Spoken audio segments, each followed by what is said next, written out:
انسانی برادری ہلاکت کی طرف جا رہی تھی. وہ ہلاکتیں کیا تھیں؟ بیٹیاں زندہ دفن کر دی جاتی تھیں. پیدا ہوتے ہی بیٹیوں کو دفن کر دیا جاتا. رحمت عالم صلی اللہ علیہ وسلم کی خدمت میں، سرکار دو عالم صلی اللہ علیہ وسلم کی خدمت میں ایک غم زدہ انسان آیا. آنکھوں میں آنسو تھے، چہرے پہ ملال تھا. رنج اور دکھ کی تصویر بن کر آیا. کہنے لگا اللہ کے محبوب،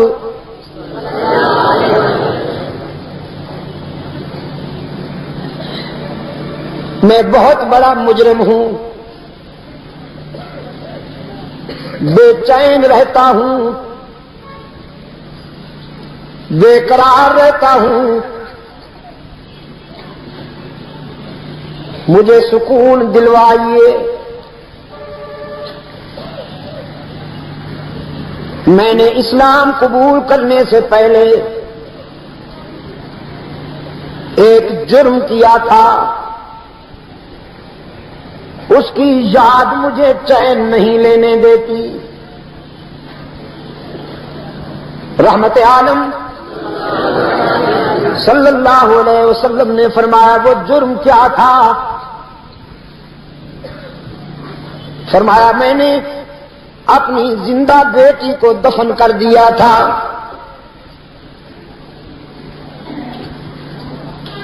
اللہ کے رسول صلی اللہ علیہ وسلم نے فرمایا یہ بھی کوئی نئی بات نہیں، ساری قوم یہی کر رہی تھی.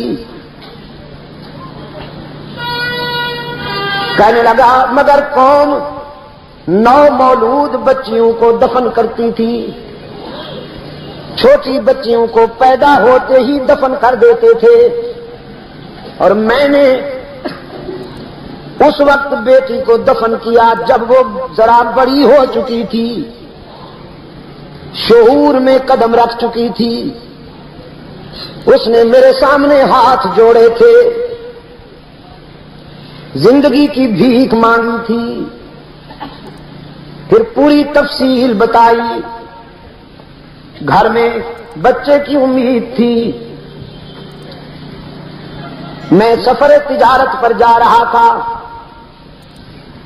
گھر میں کہہ گیا لڑکا پیدا ہو تو پرورش کرنا اور لڑکی پیدا ہو تو زندہ درگور کر دینا.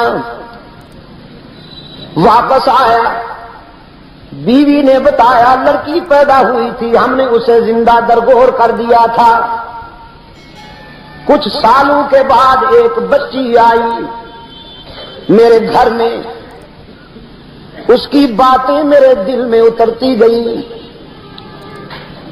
اس کے چہرے میں اتنی کشش تھی کہ میری نظر ہٹتی ہی نہیں تھی. وہ بولتی تھی تو میرے دل کی دنیا میں ہلچل مچ جاتی تھی. میں نے حسرت بھرے لہجے میں بیوی سے کہا یہ کن خوش نصیب والدین کی بیٹی ہے،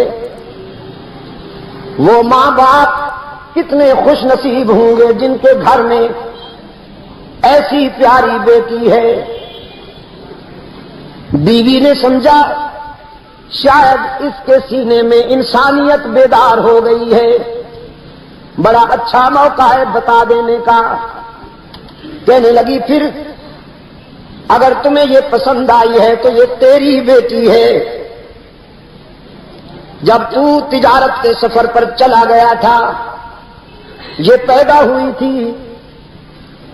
میری مامتا نے گوارا نہ کیا کہ اسے زمین میں دفن کر دوں، لیکن تیرے ڈر سے میں نے اسے اپنی بہن کے گھر پرورش کے لیے چھوڑا ہوا ہے.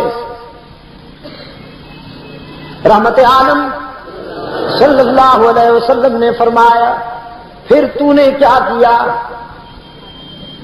کہنے لگا بس میرے آقا جب پتہ چلا کہ یہ میری بیٹی ہے میرے اندر وہی وحشت بیدار ہوئی، جہالت بیدار ہوئی، اور میں نے فیصلہ کر لیا کہ آج سورج غروب ہونے سے پہلے اس کی زندگی کا سورج غروب کر دوں گا۔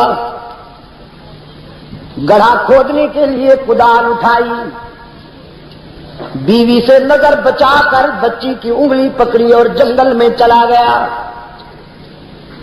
شدید گرمی کا موسم تھا، بچی کو درخت کے سائے میں بٹھا دیا، خود گڑھا کھودنے لگا، پسینے میں نہا گیا۔ وہ بچی سائے سے اٹھ کر آئی اور اپنے دوپٹے سے قاتل باپ کے ماتھے سے پسینہ پوچھنے لگی، کہنے لگی ابا حضور آپ یہ کیوں کھودتے ہیں؟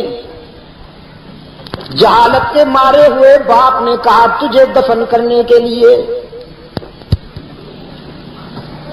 یہ غیر متوقع غیر انسانی جواب سن کر بچی لرز گئی، کہنے لگی آپ مجھے دفن کریں گے؟ کیوں؟ کون سی خطا ہو گئی؟ کون سا جرم ہوا ہے مجھ سے؟ جہالت کا مارا ہوا باپ کہنے لگا تیرا بیٹی کی حیثیت سے پیدا ہونا ہی جرم ہے، ہم بیٹیوں کو زندگی کا حق نہیں دیا کرتے۔ بچی نے زندگی کی بھیک مانگی، وعدہ کیا زندگی کے سفر میں کبھی تیرا دل نہیں دکھاؤں گی، کسی چیز کا مطالبہ نہیں کروں گی، بھیک مانگ کر زندگی گزار لوں گی، لیکن خدا را مجھے زندہ رہنے کا حق دے دے۔ رحمت عالم صلی اللہ علیہ وسلم کی آنکھوں سے آنسو تیر آئے، فرمایا پھر تو نے اس کی اپیل منظور نہ کی؟ کہنے لگا نہیں اللہ کے محبوب مجھ پر وحشت سوار تھی، میں نے اس کے بالوں سے پکڑ کر گڑھے میں پھینکا، وہ تڑپتی رہی، میں مٹی ڈالتا رہا، اس نے آخری چیخ مار کر کہا تھا ابا رحم کر، لیکن میں نے اسے ہمیشہ کے لیے خاموش کر دیا۔ رحمت عالم صلی اللہ علیہ وسلم کی آنکھیں برس پڑی، فرمایا تو نے اسلام قبول کر لیا ہے، اللہ تو تجھے معاف کر دے گا کہ یہ آدم خور غلطی تو نے زمانہ کفر میں کی تھی، لیکن میرے سامنے سے اٹھ جا کہ مجھے تیری آنکھوں سے اس معصومہ کے خون کی جھلک نظر آتی ہے۔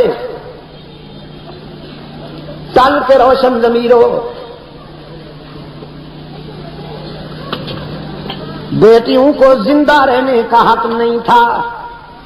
رحمت عالم صلی اللہ علیہ وسلم نے صرف زندہ رہنے کا حق ہی نہیں دیا بلکہ وقار عطا کیا۔